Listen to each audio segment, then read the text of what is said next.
বিষ্ণু বলেন জুমার দিন বরকতময় দিন, এই জন্য এই দিনে তোমরা আমার উপর আকসিরু আসসালাতা আলাইয়া, আমার উপর বেশি বেশি তোমরা দুরূদ পড়বা। ফাইন্না সালাওয়াতাকুম মা'রুদাতুন আলাইয়া, কেননা তোমাদের দুরূদ আমার কাছে পেশ করা হবে। সাহাবারা বললেন কাইফা সালাওয়াতুনা মা'রুদাতুন আলাইকা ইয়া রাসূলুল্লাহ ওয়া ক্বাদ আরিফতা, ও নবী মরার পরে আপনি পচে গলে মাটির সাথে মিশে যাবেন, মিশে যাওয়ার পরে আমাদের সালাতগুলো কে আপনার কাছে পৌঁছাবে, কেমন করে পৌঁছাবে? বিষ্ণু বললেন ইন্নাল্লাহ হারামা আলাল আরদি আন তা'কুলা আজসাদাল আম্বিয়া, আল্লাহ তাআলা জমিনের মাটির জন্য নবীদের দেহ খাওয়াকে চিরকালের জন্য হারাম করেছেন। জমিনের মাটি আমারে খাবে না।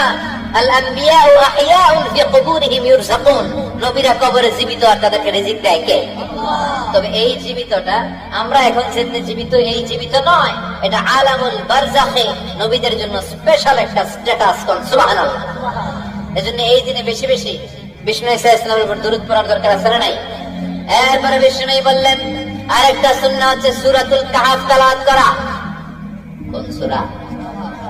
একেবারে কোরআনের মাঝখানে, জানেন এটা একেবারে কয়বারে?